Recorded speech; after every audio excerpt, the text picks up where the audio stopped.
Okay, Thirsty Thursday, we are inside you. Welcome to the Sweat, everybody. It is presented by DraftKings. I am Emerson Lazio. What is it, Billy? Is there an issue, Billy? That's what I thought. Okay.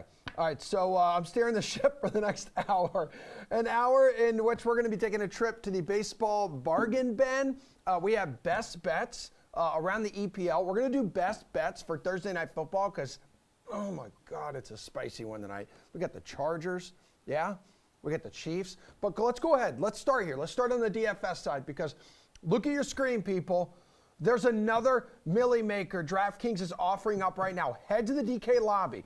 $15 to enter. Oh my God. Imagine a fat return on investment, just $15. Then you finish on top and you've won a cool $1 million and then your wife ends up spending all of that money. Well, DraftKings contributors Jeff Ulrich, Pierce Dietrich, Jeff Pratt are here to help all of you out with your showdown picks. So the Chargers come in hot with Justin Herbert here, Jeff Ulrich, but the Chiefs are absolutely scorching with Patrick Mahomes.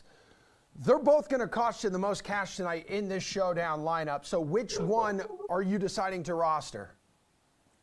Well, it sounds like you should bring a fan to the game then if there's going to be that much heat. I'm deciding not to roster either of these guys. I think you can get really good upside by going to their wide receivers. We've got a really, and I think specifically on the Chargers side, we've got a really nice situation with Keenan Allen out. Just means more focus, more condensed targeting. I'll take a slice of Mike Williams here at 13-5 for my captain. Why not? He's gone for over 100 yards and a touchdown against the Chiefs in 2 of his last 4 meetings. Look, Mike Williams is what he is, dude. Like he's up and down. He's yo-yo. He's like riding the roller coaster. He's like investing in Bitcoin probably if you did that. I don't really do that, but Mike Williams is in a really good spot here. I mean, the Chargers are going to have to be throwing the ball. Like it's the Chiefs. I'm sorry. Somehow the Chiefs will move the ball in this game and force the Chargers to air it out. It's going to happen. So I think Mike Williams is a terrific captain's target. He gives you access to that Herbert upside. You know, if you weren't choosing between the 2 quarterbacks, I would go with Mahomes. It gives you far more rushing upside than Herbert, but I got another good reason just to go with the Chargers receiver versus up for paying up for Herbert himself. Pierce, what do you think about that strategy, not rostering a quarterback tonight? It's insane. No, I like Mike Williams. Not captaining. I didn't say not you're answering the wrong question then. You're answering the wrong question. We're not on captain yet. Captain's like the 3rd question in. You have the stinking rundown. I changed the question as I was talking. I said captain. For my captain spot, I'm going to take a You're slice not of Mike supposed to Williams. change the question. There's a flow for the show, and we do it for a reason. Damn it. Pierce. All right, I'll save the show here. Don't just play Patrick Mahomes. Thank you. Look at his stat line from last week. It was ridiculous. As predicted, we knew what was going to happen. This is a true classic West Coast offense with its roots in the Bill Walsh coaching tree to Mike Holmgren to Andy Reid. I don't think we've seen anything yet. They were running trips to the left with tight ends, all kinds of unique things. And I know we get to see this from Andy Reid in week 1s, but I'm sure that he has already game planned for this. This is unstoppable. I don't see how on a short week the Chargers are going to be able to stop this offense the way that it was running last week. No one plans, or no one really runs this kind of West Coast offense in the league, so you can't really plan for it. It's similar to in 2020 where the Ravens were rush heavy and no one really could game plan week to week to stop the Ravens. You can't game plan. You can't game plan on a short week to stop these guys. And I don't even think we've seen half of the bag of tricks from Kansas City. Plus, the Chargers run a deep shell formation where they give up underneath routes. Well, that's exactly what the Kansas City offense is going to do. It's going to be death by 1,000 needle pricks. Patrick Mahomes, 5 touchdowns, easy. Hell yeah. All right, Jeff Pratt, you follow the rules, baby. Patrick Mahomes, Justin Herbert, the obvious headliners here. Which one would you roster? Because my guess is it's tough to squeeze them both in. I will agree with Pierce, though. Not rostering one of these quarterbacks is bordering on insanity, although I understand that Jeff didn't get the question. Yeah, he did. He's not following the rules. Yeah, I'll follow the rules here. I would also lean towards Patrick Mahomes between the 2 quarterbacks. There are a couple of reasons why. I think Pierce touched on most of them. Firstly, the Chargers are missing Keenan Allen in this matchup. That's a big hit to their offense. There's no other way to look at it. And then secondly, Austin Eckler is just more of a threat to score and do damage on the ground than Clyde Edwards-Helaire, although I did think CEH impressed last week. If we're talking about touchdowns getting vultured near the goal line, I'm much more concerned about Herbert in that regard. The Chiefs run a lot of funky sets at the goal line that still result in Mahomes getting fantasy points, little shovel passes, screens. You get the idea. He just has much more fantasy upside, in my opinion, in this matchup. Jeff Ulrich, we're going to try this again. After the two guys under center, those are the quarterbacks. The next two expensive players in this showdown is going to be Travis Kelce and Austin Eckler. That will round out the only four guys that'll cost you north of 11 grand, or north of 10 grand rather, in the flex position. So, which one of those two would you roster, or is your strategy tonight to try to go with both of them? Why am I being limited to two players here? I mean, like I'm a free reign guy here, Emerson. Freedom is my middle name. I want to choose up and down the roster. I want to go with my own wacky strategy. No one cares. Everybody cares. We should all be just going up and down. Look, Travis Kelce, I think, is a great fade candidate today. I really do. Pierce actually laid it all out intelligently. No one was listening to what he was saying, but play Juju Smith-Schuster is what you should be doing. Absolutely. I agree. I think this is a good fade spot for Kelce. His reception prop, by the way, is massive, but it's massive in not a good way. I think it's a complete overreaction to week one. You look at what the Chargers do well. They do that shell. And what that does generally is it limits tight end production. I don't think this is a spot where you want to attack the Chargers off or defense anyways. Juju looked great week one with Mahomes. I actually like the way they're using Mecole Hardman in the red zone too. I think it's a good fade Kelce spot. Eckler's going to be involved. Like, it doesn't matter who we're taking on here. Austin Eckler is the heartbeat of this offense. Running the ball, he's great. Obviously productive, efficient with his touches through the air. You know the Chargers are probably going to be down at some point in this game. Give me Eckler between these two. I'll talk about the rest of my players at the end of the segment. That is Don't not worry, a problem. guys. You get my free brain thoughts. Just keep tuning in. All right, Pierce Dietrich, 1 weekend, Travis Kelce, no signs of slowing down, even at the young, ripe age of 33. Eckler, though, with a shockingly underwhelming scoreless opener in week one. Yeah, I agree with Jeff. You could fade Kelce, but you could also fade both of these guys. And if I was going to fade one or the other, I would fade Eckler first and play Kelce. And the reason is I just believe that Kansas City is going to absolutely roll the Chargers. We know Andy Reid, off of a bye week or going into week one, has an amazing game plan and destroys teams. Well, I guarantee you, knowing that he had a short week coming up against the Chargers, they also spent the offseason game planning specifically for this game. And then you look at how last week played out.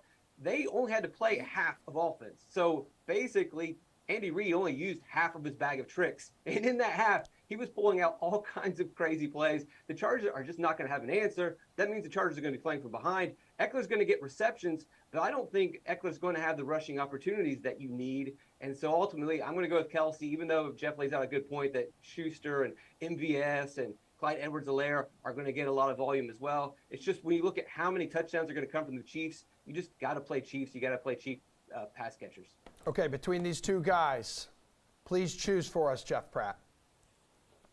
It's going to be Travis Kelce between these two guys. And I understand what they're saying about potentially fading Kelce. However, there is a route you can take where you still captain Mahomes, you roster Kelce, and then you can still get Juju Smith-Schuster into your lineup. Well, you are going to be dealing with a bunch of smaller, cheaper players if you take that route, but it's an opportunity there. You can do that. So you can still get Juju in there. When it comes to Kelce versus Eckler, I agree with what Pierce is saying. I think Kelce, you're getting guaranteed elite production. And then there's always a chance that Brandon Staley overthinks his game plan and doesn't get Austin Eckler the ball enough. We saw it in week one. He only had 18 touches. When you have an elite playmaker like Austin Eckler, he should be getting the ball 22 to 25 times a game, if not more than that. And that just didn't happen. I also think that the rushing upside might just not be there, as Pierce was saying earlier. So he's going to do some damage through the air. But the Chiefs, the more I think about this game, I also think they might roll the Chargers here. So in that case, the rushing upside's not there for Eckler. Who's coming off? Who's replacing Eckler on the field? Are they putting Josh Kelly on against the Chiefs? No, guys? It's just a matter of him not. It's just a matter of him not getting the touches. You know, like he's gonna be on the field a ton against the Chiefs. That's week one. The Raiders. They were up the whole game. Eckler's gonna. So what happens if he gets completely stymied on the ground like he did? They'll just start the throwing Raiders? the ball. They're not gonna start power running when they're down 10 I think points. they're saving his legs. Which they're gonna be. Yeah. Well, I mean, listen, Ulrich, you should probably expect Eckler to be a little more involved, right, in the pass game with Keenan Allen out. And let's also keep in mind, last season against the Chiefs, I know it's last season, but it's a small sample size here. Eckler scored 2 touchdowns. He averaged more than 20 fantasy points per game against the Chiefs last year. Thank you. Appreciate that. Yeah, I don't know. A different Chiefs team. Yeah, no, 100%. They had Tyreek Hill then, now they don't. That's the only difference between the two. All right, here we go. Well, I'm going to go to a captain question now. And Jeff Ulrich, I know who you're captaining because you answered the first question wrong. You said Mike Williams. So again, everyone at home, 1.5 times the salary. You're paying for these guys, but you get 1.5 times the points in return. This could be the difference maker in you winning or losing the millie maker. So Jeff, I'll just start with you again, and I'll ask you, Mr. Ulrich, who, I guess, will you stack with Mike Williams? Is it a Justin Herbert? Seems to be the obvious answer here. It's pretty obvious. And yeah, I mean, you probably should stack Justin Herbert. I actually don't have to stack Justin Herbert with Mike Williams. Okay. Though. Like, you can come back. You could go Mike Williams at captain and just come back with a complete Chiefs stack. Because I think if Mike Williams going off, it leads you to a ton of different scenarios. Maybe Herbert does, like, throw 300 yards. Maybe he throws, like, 3 picks, too. And you know, the Chiefs are just routing them, and Williams gets there in garbage time. So Williams at captain is intriguing for a ton of different reasons. It gives you more flexibility. Obviously, you can play the Chargers stack with them. I think that's what most people are doing. I think the interesting play is, if you're going to use Mike Williams, is that you can come back in a lot of different ways. So I will say, yeah, I mean, using Herbert is definitely a possibility. But as I mentioned in that first segment, Emerson, which, you know, I think that I'm going to probably put in my reel at the end of this show, I think that Patrick Mahomes has the quarterback with better upside in this game. He ran for over 50 yards on the ground against the Chargers in a game last year. He's just got better weapons. I trust the Chiefs offense more to just be efficient. I can see that there's paths without Keenan Allen, just with, you know, on a short week, that the Chargers offense is just a bit of a bust. But the spot for Mike Williams is so good that I think you need to roster him and take advantage there. So he's going to be my captain. But again, I think that you can go with like a Chiefs stack underneath him in your flex. All right, and in Kansas City last season, he got 7 of 9 targets for 122 yards and 2 touchdowns. In this game tonight, in Kansas City, Jeff Pratt, your captain tonight. Who and why, please? I'll go pretty quickly. I hinted at it earlier, but I'm going with Patrick Mahomes, and then I'm comfortable stacking him with Kelsey and rolling out the rest of my lineup with some cheaper options. I just think Mahomes gives you the most upside out of all the players on this slate, and the price isn't too crazy at captain tonight. Way to be short and sweet. Pierce Dietrich, your captain, please.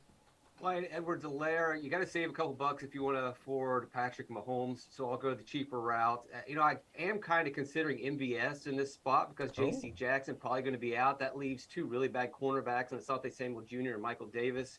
And we know that MVS is running a lot of the shorter routes underneath, which will work well against the Chargers. I just don't think he's going to get the touchdowns. And as Jeff mentioned earlier, in these goal line sets, Kansas City was running some really funky, weird, unique plays, all designed specifically for Clyde Edwards-Helaire. Yeah. And if we're expecting the Chiefs to score 5 touchdowns and he's the goal line back, he's going to get at least 1-2 touchdowns. No one really has the kind of upside that he has. He's not really the receiving back right now with McKinnon, but he'll get some action. He's going to get rushing opportunities. And I just expect some really wacky designed offensive plays, specifically for Helaire, to get points yardage-wise and into the end zone. Quite possible by the end of the season, people are looking at Clyde Edwards-Helaire as like the biggest value on the board in terms of just season-long football. Like, he was available in like the 10th round or something. So I mean, he was finally used in like the right way as like a runner and a receiver last week to open up his 3rd season. It's like Andy Reid's giving him that like Brian Westbrook treatment to obviously help compensate now that there's no Tyreek Hill there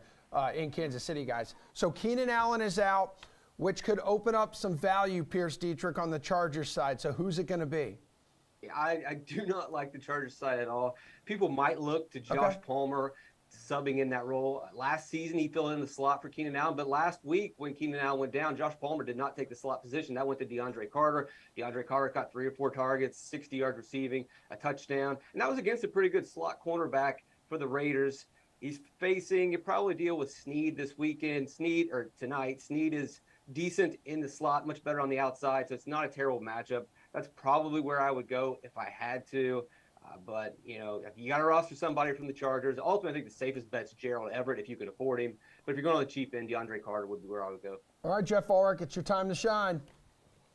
Yeah, I mean, everyone. The problem with Josh Palmer is like he's probably going to get the snaps, and he might just get there on volume. So fading him, it's a little dicey. But like, I mean, again, like I don't know what the exact upside. I mean, I like him as a player, but is he just going to step in and reproduce Keenan Allen? Like most likely not, guys. I mean, like that's the long and the short of it. And you really don't like the fact that DeAndre Carter was somehow now involved. I mean, DeAndre Carter's fine, and he definitely fits that slot role, but I would rather just roster DeAndre Carter because I think that, again, you've got to be playing in these big fields where we got to bring the strategy part into it. I mean, if everyone's going to the same value play and DeAndre Carter is going to get the equal or more snaps from the slot, we'll take DeAndre Carter. So Palmer, to me, kind of setting up as a little bit of a fade. You've also got Mecole Hardman there. And again, like it just depends how you play it. I'm looking at this game as Mike Williams going to get a bunch of targets. Either it's in garbage time or just the game stays close. And Hardman was really used nicely in the red zone last week, and I could see that role just continuing to flourish. Maybe gets in the end zone again. So I think Palmer's going to get snaps, but I just don't think his upside's good enough necessarily to not pivot off him. Jeff Pratt, is there any good value over on the Chargers side? Not really.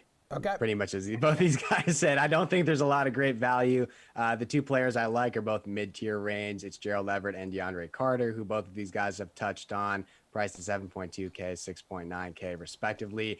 They both saw bigger roles than we expected last week, and that should continue with Keenan Allen out of the equation. So if you can somehow work one of them into your lineup, those are the two guys I would be looking at on the Charger side. But other than that, I'm rolling with a lot of Chiefs tonight. Okay, cool. It sounds like Pierce Dietrich, like you're feeling the same way. You weren't feeling a whole lot of guys on the Charger side. So what about some value on the Chiefs? Yeah, this is where everyone's going to go, and this is our favorite time of the week. Yeah! We're going with the no-name tight end that no one's ever thought of.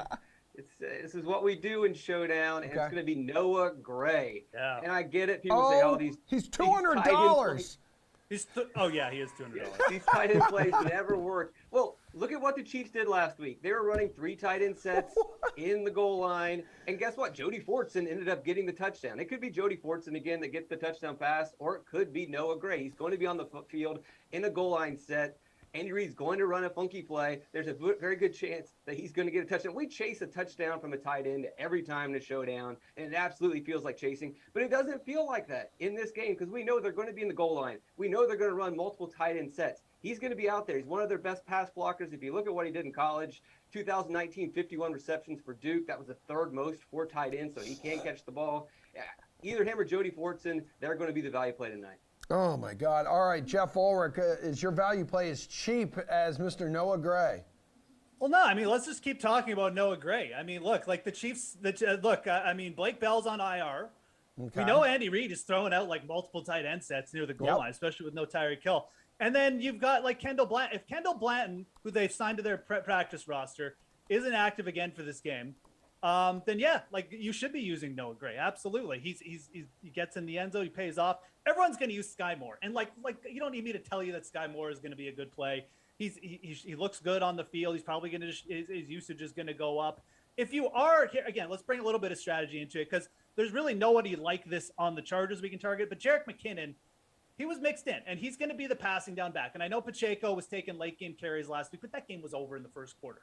I think that if this game stays close, McKinnon will have a chance to potentially catch like 4 or 5 targets, maybe even get some red zone work. But you've got to play for like a close, maybe even a Chargers win at that point if you're using McKinnon. Don't use McKinnon if you're playing for like a Chiefs blow because I just don't think you'll see enough field. Go with Moore or go with the cheap tight end, Noah Gray. Okay, what do you want on value on the Chiefs side, Mr. Pratt?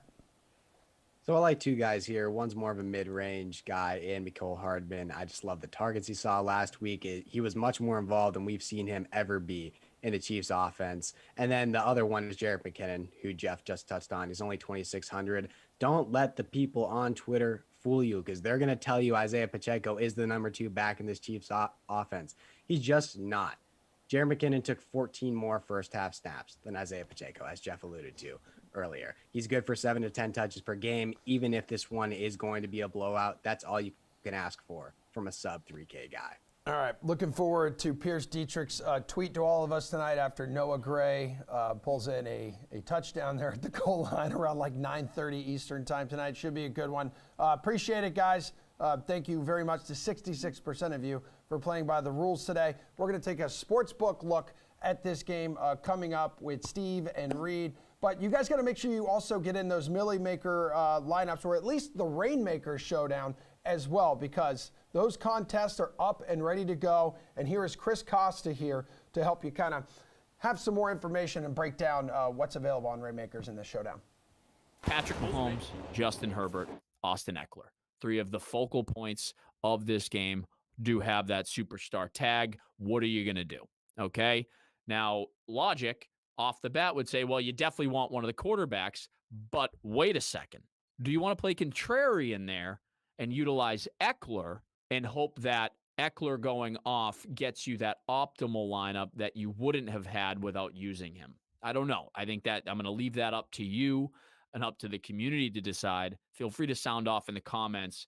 But if you're going with Mahomes, you can't use Herbert and Eckler. If you're going with Herbert, you can't use Mahomes and Eckler. If you're going with Eckler, you can't use either. However, of course, Travis Kelce, Juju Smith, Schuster, Mike Williams, those are players that do come into the fold and will likely be used across the board.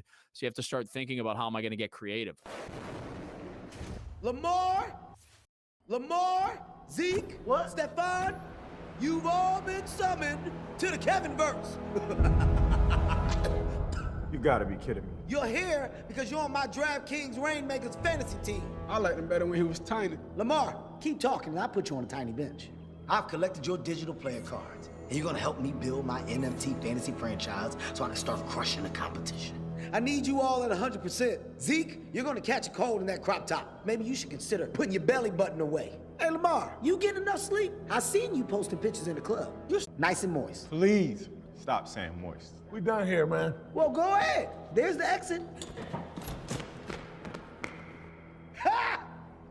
Build a roster by opening packs and joining drops and win a share of over $1 million in prizes every week of the NFL season. Download the DraftKings Daily Fantasy app to get your free full roster starter pack. DraftKings Rainmakers Football. Build, play, win. Lamar.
All right, we'll head back to Thursday Night Football. We'll get you some best bets coming up. But right now, we're going to dip our toes into the bargain bin, the baseball bargain bin. We got two contributors here to help us out, Gary and Thorne.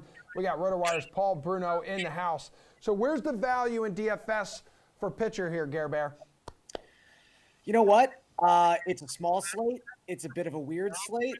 I think I'm willing to go all the way to the absolute bottom and talk about Dre Jameson, who's going to start this game for the Arizona Diamondbacks. He is the bare minimum, $4,000 tonight. And look, if you're going to use Jameson, I'd advise you to not go look up his AAA statistics. His ERA is well above 6 in over 21 starts at the AAA level. I don't want to completely write that off as just like, oh, it's the PCL, it inflates numbers, but it is the PCL.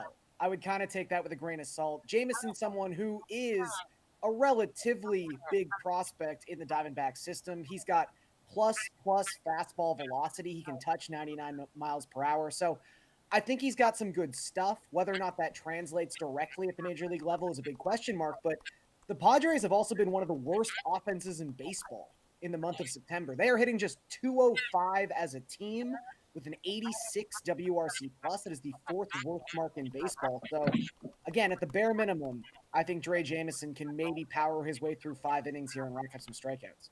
All right, Paul, hook us up. There's a couple of guys in the sub 8,000 range that are interesting to me, mostly because of the weakness. From Minnesota, $7,100 the price tag there for the Twins. They're looking to sweep the visitors. They limped into town with one of the poorest offenses KC did, and they'll leave the same way. They've only scored 3 runs over the first 2 games and only 16 runs in their last 7. Bundy was on quite a roll before being blown up in his last start with 6 straight effective outings. This is a good spot for him to get back on that level again. Sean Manaea is my second pick for San Diego. Against Arizona, the price tag $7,600, representing a high win probability team versus team in this meeting of clubs at the opposite ends of the NL's West Division. Manaea is another starter who's been pounded a couple of times recently, but the Padres backed off on his usage with only a one-inning appearance over the last 12 days to work out some issues that he may have and find his former consistent form. I say he gets there tonight along with the support of his team's offense. All right, what about on the infield, Paul? Who's a good value play there? The last 2 times I brought up this name, Albert Pujols has hit a home run. I'm going to do it again today. Ooh. He's certainly written one of the MLB's best feel-good stories in the second half with an outstanding run. I say he moves one step closer tonight with a very favorable matchup against veteran Cincy starter Chase Anderson, who's been roughed up over his 4 appearances this year, and it's been a couple of years since he's been anything above the mediocre line, I'll say. And a second option in this range, Jose Miranda, the Minnesota first baseman, $3,300 versus KC lefty Daniel Lynch. Miranda comes into this game after producing 5 multi-hit efforts in his last 10 games.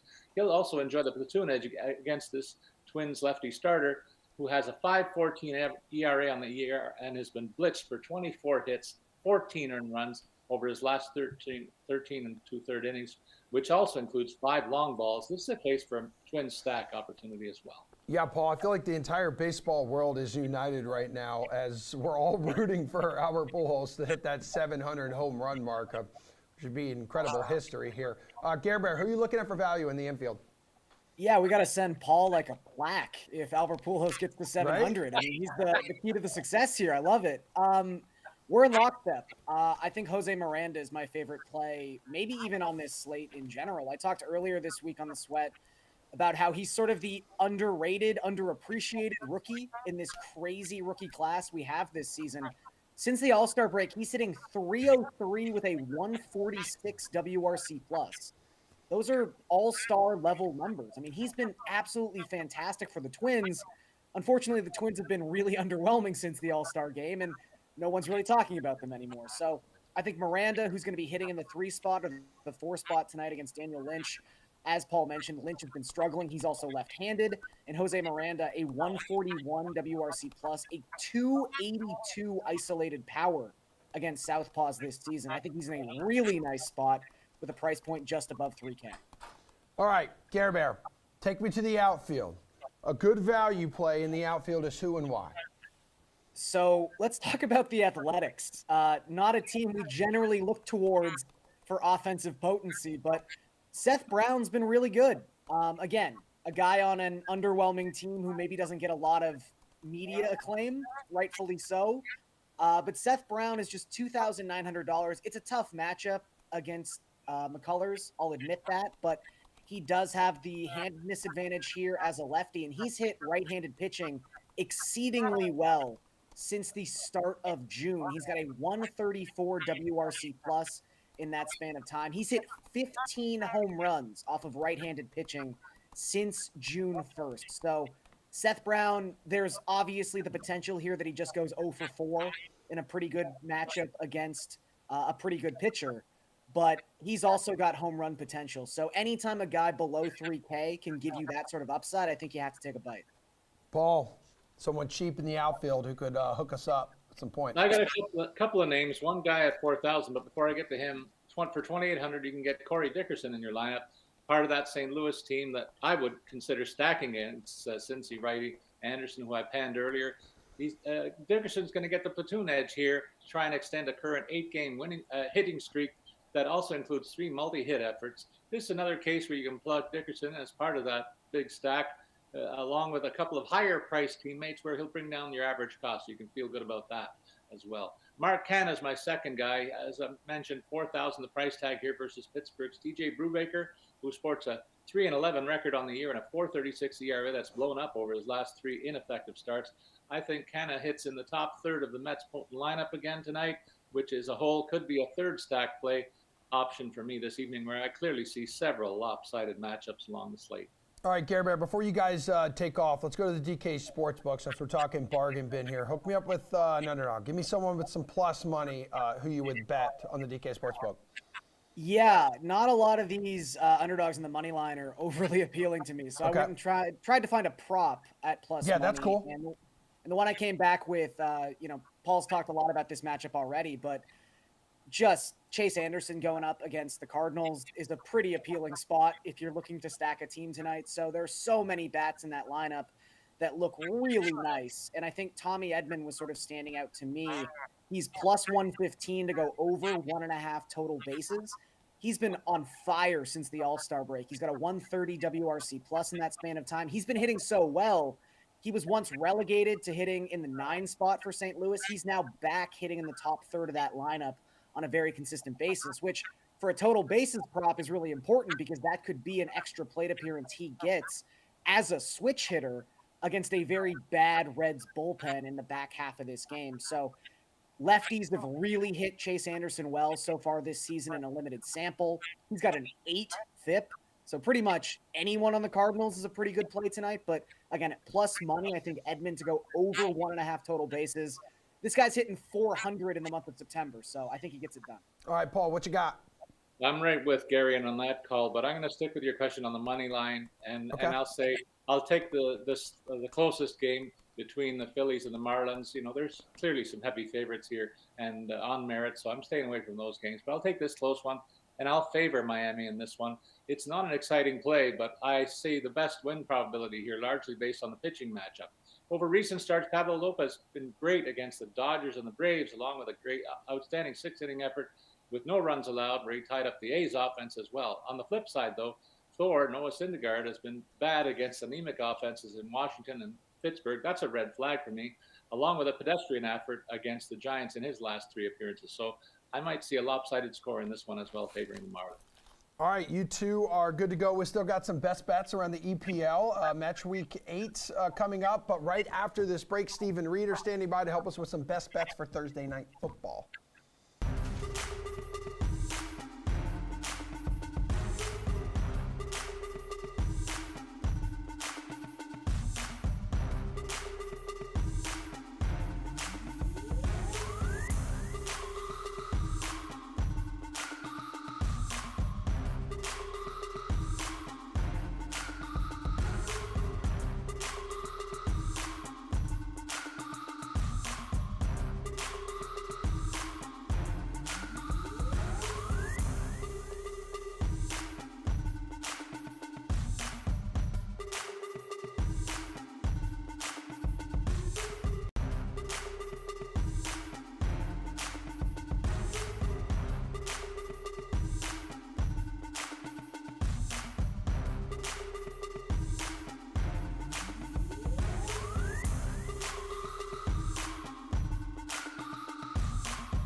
right, let's talk most bet on props ahead of tonight's Thursday night football game. Billy, over here.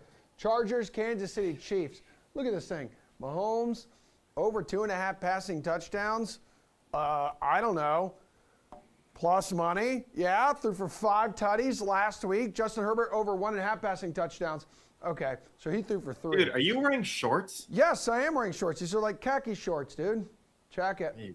This is a family show. All right, anywho, no, it's definitely not. Patrick Mahomes over 303.5 passing yards. Really the only one that among the most bet on props right now, dude. Plus money's the only one's Patrick Mahomes over 2.5 passing touchdowns. So anywho, yeah, those glorious angelic voices that you heard in the background, that's Reed T. Fowler and Steve Buchanan. So we're going to talk some best bets. So your quarterback prop tonight then would be what, Reed T?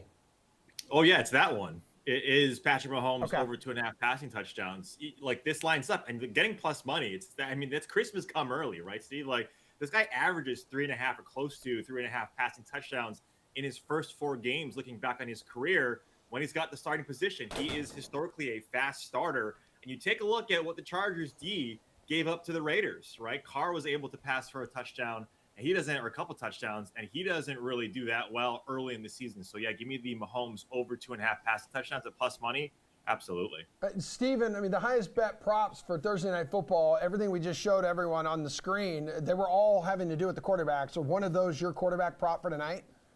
I'm actually going to just go with Mahomes over 16.5 rushing yards, getting that at minus 125 tonight. Look, we got to, give love to this Chargers pass defense that they're bringing out here. Khalil Mack, Joey Bosa are going to get a lot of pressure on these QBs. So Mahomes might go over this number just because he's scrambling for his life at this point here. I know he only had 5 rushing yards in that game against the Cardinals, but let's be honest. The Chiefs had that game in hand. It wasn't really like Mahomes needed to do too much to beat whatever you want to call this Cardinals team that, everyone told me starts so hot, then they fall off. Doesn't look like they're starting too hot already. All right. But just give me Mahomes over 16.5 rushing yards. I like that play a lot here tonight.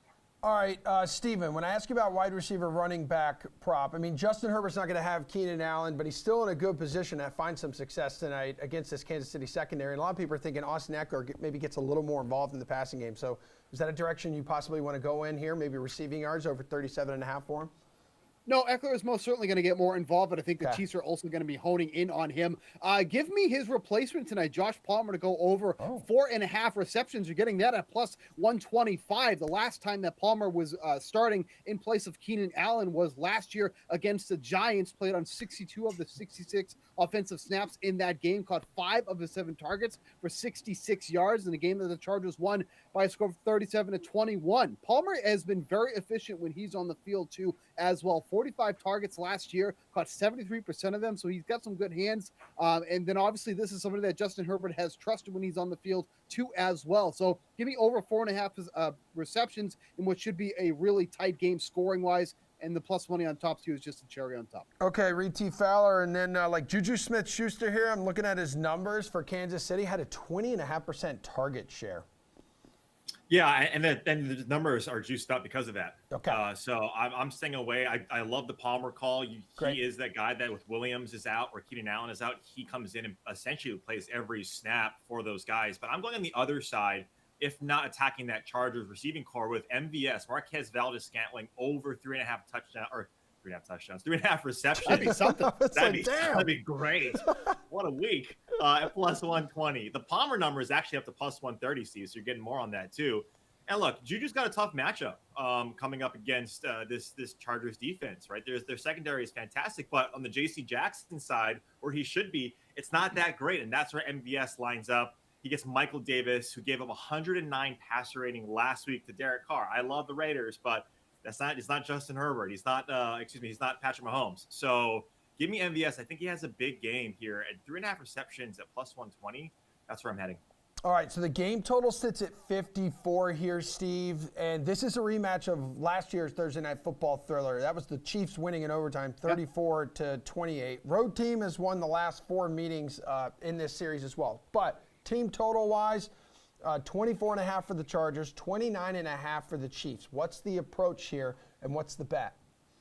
I like taking the Chargers to go over 24.5 points. If you look at these games, since Justin Herbert has come into the league, the Chargers are averaging 29 points per game with Justin Herbert under center against the Chiefs in his short career here. They've gone over this number in 3 straight games. In 2 of those games, they've scored at least 30 points. So Herbert has played extremely well against this Chiefs club, averaging 282 passing yards per game in those ones there, completing just under 66% of his pass attempts. So he's been excellent in this game. I don't think anything's going to change much here tonight. If we think that this game is heading towards an over, I don't think it's just all going to be Chiefs in this one here. I think the Chargers put up at least 25 points in this game, getting to that minus 110. I think that's a play to make tonight. All right, Reed T. Fowler. So they scored 54 and 62 points in their 2 matchups last season. And if you just look at last week alone, and one of those being against your Raiders, I mean, these 2 teams combined to score 68 points. Yeah, it's hard to take the under, right? Yeah. I kind of skew towards that, but 8 minutes ago, Stefania Bell from ESPN said that Harrison Butker is out. And if you look at an offensive DVOA, 3rd, 4th down, the Chargers are one of the best teams, and so are the Chiefs. So when you take a look at that, the efficiency on offense, and then Butker being out, these guys are probably going to go for a lot more and score a lot of points. So the Chiefs, 29.5 seems high, but at the same time, instead of trying to pick a side, I'd rather just go over. The one thing that does worry me, first week reactions, division game, those things can be a lot closer. But I do think that with Butker out, that pushes me over the edge on the over. I mean, good thing they have safety Justin Reed, right, who stepped in last week and hit. I think he hit an extra point. He got a leg too. Yeah, yeah, booted like a 75-yard kickoff, like through the end zone for a touchback. So I don't know who's going to be their kicker tonight. I doubt it will be him, but that was still at least an interesting storyline from week 1. Who's the pick here, guys? Chargers. What are they? Let me double check real quick. So yeah, still 4-point underdogs on the road in Kansas City. Steve, what's the play? I love the camera stays on me too. I think it's very nice. You get to look at my face a little bit longer. I'm going to side with the Chargers here, a +4. Herbert is 2-0 against 2-0 at Arrowhead Stadium.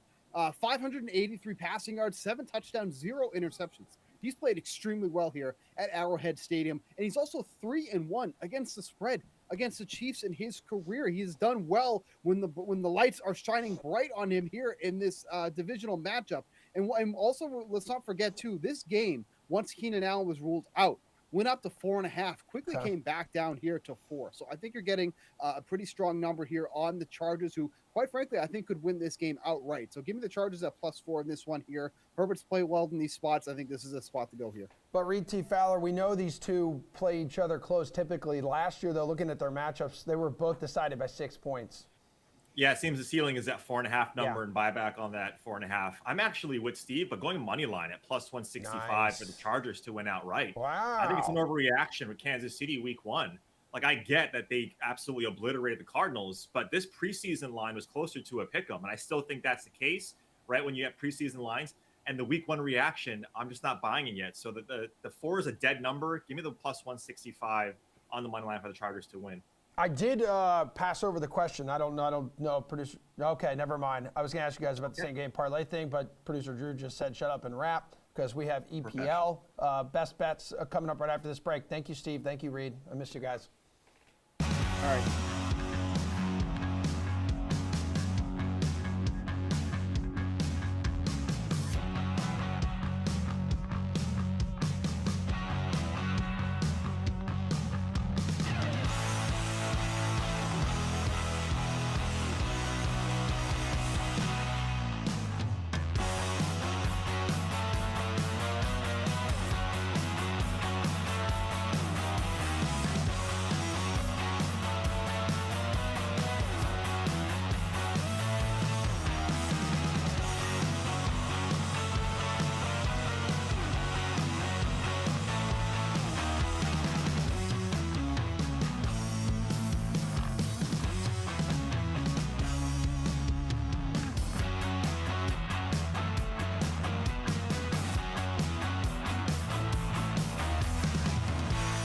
All right, this is one of my favorite segments of the week. We're talking some soccer, we're talking football, because we got match week 8 around the EPL. And here for some best bets, these two amazing human beings. Let's go. Chinmay Vaidya. Who else we got? RotoWire's AJ Scholes. Welcome back, guys. I'm looking forward to getting your sweaty boot picks.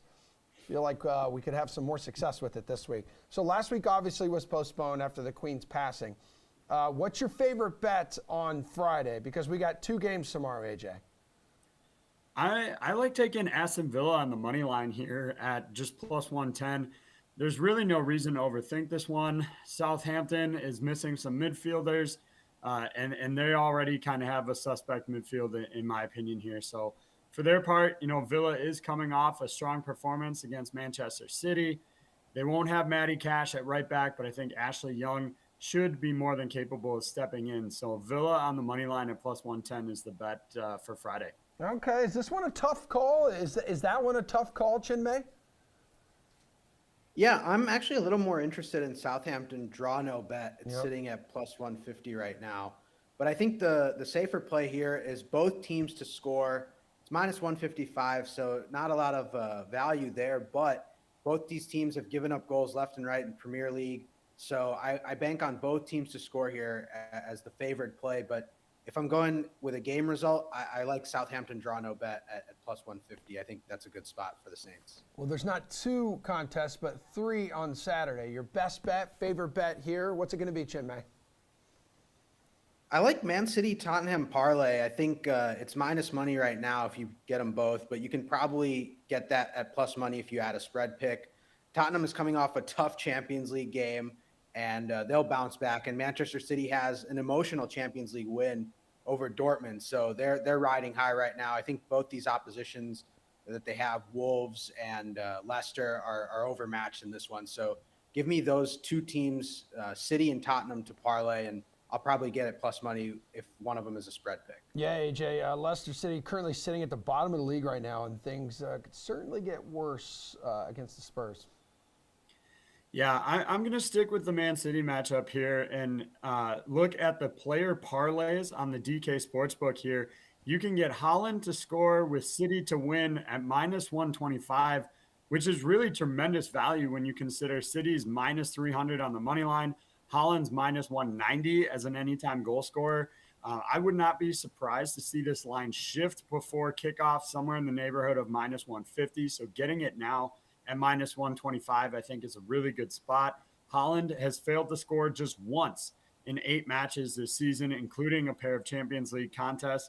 Again, don't overthink this one. Minus 125 is pretty good value here. So is Brendan Rodgers the next dude to get sacked, AJ? I think that's definitely a possibility. I was just thinking today, he's been there for a very long time. Yeah. So maybe they're comfortable with him, but it might be time for a change there. I do think that might be the most likely candidate to go here. All right, Chinmay, on Sunday, Arsenal, Brentford, West Ham, Everton. Give us a winning bet here, please. Well, as you can see, I'm wearing my Arsenal red. Yeah, so I know. I'm going with the Gunners on the money line. It's sitting at 125 right now. It has moved between 125 and 130. I think Arsenal is well rested. They didn't have a Europa League match this week, got postponed, so they're raring to go. And this Brentford team got them last year in that opener, and I'm sure Mikel Arteta's squad remembers that. So they're going to be raring to go here. I like Arsenal on the money line. One Everton bet that I think it's almost you almost have to take. Everton has drawn basically every match. I'll go Everton draw no bet. It's sitting at plus money. I think you almost have to take that given Everton's results. And West Ham has not looked all that impressive. So those are 2 that I really like for Sunday's slate. But AJ, Brentford at home has looked like a force this season. They absolutely have. I'm, definitely hesitant to bet Arsenal in this one because Brentford has played so well at home. So I'm going to stay away from that one. I'm going to go to the West Ham and Everton matchup here. And I honestly am considering taking the exact score 0-0, which comes in at plus 1,100 here. It's really tempting for 2 squads that have combined for 7 goals through 6 matches this season. I mentioned Haaland before. He's got 10 by himself, and these 2 teams only have 7. But to be a little more safer here, I'm going to go with the no on both teams to score, which is sitting at plus 110, as well as looking at the under 2.5 goals, which is minus 125 in this matchup. All right, you both just gave us a smorgasbord of good bets here, but which one is the sweatiest for your sweaty boot pick of the week, AJ? I'm going to go back to the Man City matchup here, and I'm going to take Manchester City minus a goal and a half at minus 115. The Wolves have conceded only 4 goals to start the season. but they've also only faced one club sitting in the top 5 of the standings. I think this is a good opportunity to get decent value at minus 115 on Manchester City. Chinmay, let's get moist, man. Give me that sweaty boot pick. Well, it's very tempting to go on that Manchester City game as well, but I'm going to ride with my boys. I'm going to go Arsenal money line as my sweaty boot pick of this week. All right, guys. Love you, mean it. That is a show, everybody. Thanks for hanging out with us. The Sweat's back live, 11 o'clock Eastern Time tomorrow morning, a Friday morning. Don't forget to watch the slate tonight at 5 o'clock. I'm sure they'll talk more best bets and DFS plays. Get inside that Thursday night football Millie Maker, Chiefs and Chargers. It's going to be a good one tonight.